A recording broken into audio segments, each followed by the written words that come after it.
A manchete é: ex-aliados de Bolsonaro afirmam, o presidente sabe que vai perder a eleição. E a conversa aí sobre fraude nas urnas, golpe, tudo isso é bravata. Muito pipi mole, muito pipi mole. O pipizinho dele bem mole.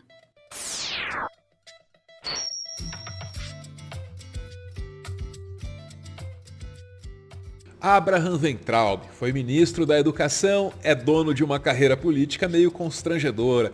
Durante muito tempo foi uma espécie assim de alívio cômico, de bobo da corte do bolsonarismo. Às vezes estava errando no português, às vezes estava se perdendo na matemática básica, mas sempre estava tentando chamar atenção. Olha para isso, sempre tentando chamar atenção. Em dado momento, Bolsonaro percebeu que manter esse cara no governo gerava um custo político.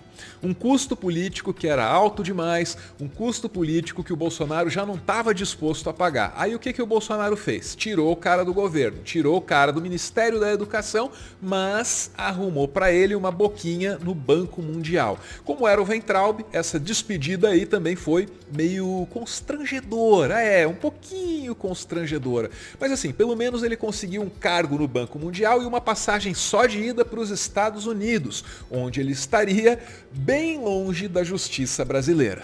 Parecia que estava tudo bem entre os dois, parecia que estava tudo conciliado.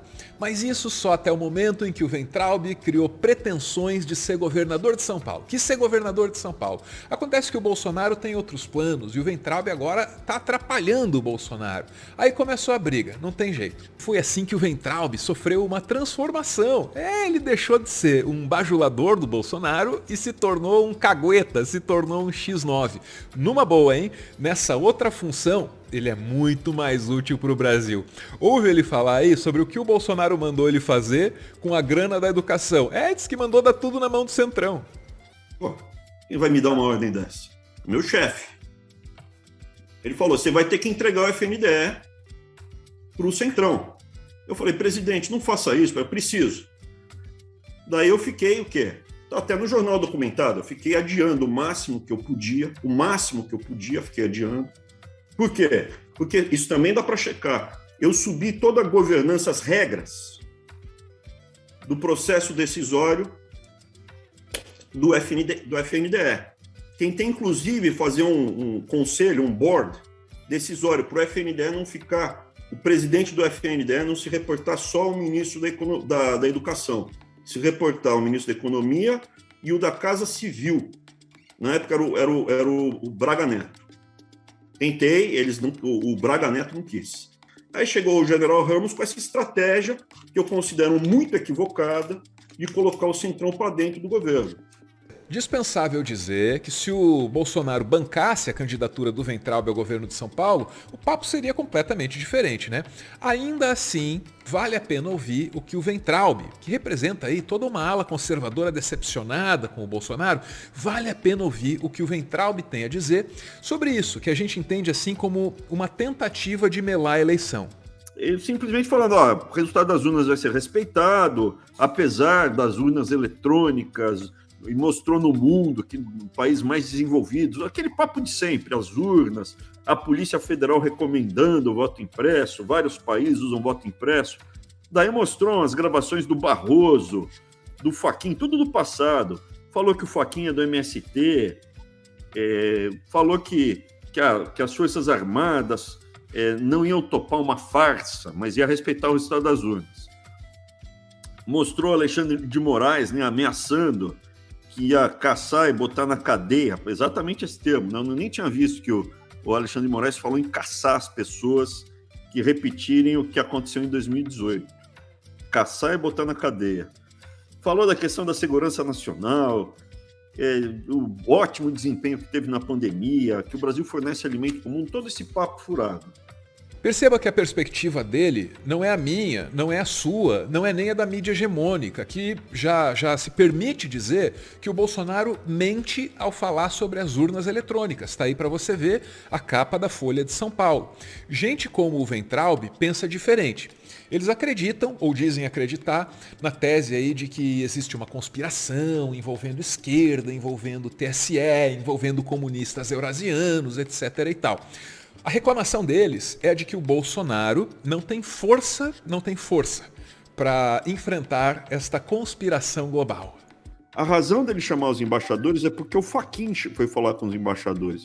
E aí ele, sei lá, teve a brilhante ideia, quis ocupar o espaço, sei lá por quê. Em vez de mandar o França fazer isso, talvez o França não obedecesse ele, porque o França é Michel Temer, né? Vamos parar para explicar um pouquinho?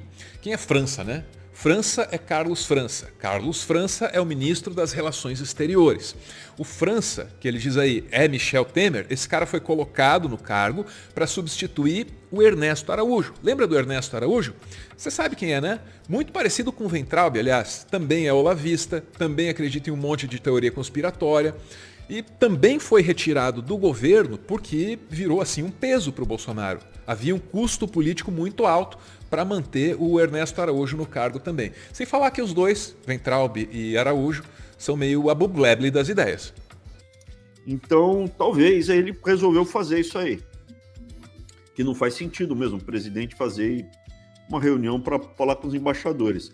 Mas a novidade para mim foi que caracterizou, porque das outras vezes ele estava com mais punch, ele estava com mais pegada. Falou, não, por quê? Não sei o que lá. Ainda tinha aquela bravata, porque eu vou enfrentar e vou impedir e tal. Dessa vez ele estava realmente murcho, quase que pedindo, por favor, eu sou um cara democrata, eu vou respeitar o resultado, mas, não é justo. Muito pipi mole, o pipizinho dele bem mole. E isso me pareceu um discurso de derrota. Pipi mole. Veja você como são as coisas, né? Faz pouco tempo essa relação aí era bem diferente. Veja aí, ontem... Presidente, posso fazer o pedido? Um bracinho? Um pouquinho do seu, presidente. Hoje... Muito pipi mole, o pipizinho dele bem mole. Ontem... Um bracinho? Hoje... O pipizinho dele bem mole. Digo e repito, quando as circunstâncias mudam, as pessoas mudam. E não adianta tomar Viagra, porque não vai levantar. Para continuar fazendo conteúdo e, quem sabe, expandir o projeto, o Meteoro depende de contribuições. A chave Pix do canal é essa aí, pixmeteoro@gmail.com. Você pode ajudar, mas claro, só se você quiser. Muito obrigada por ver esse vídeo até o final.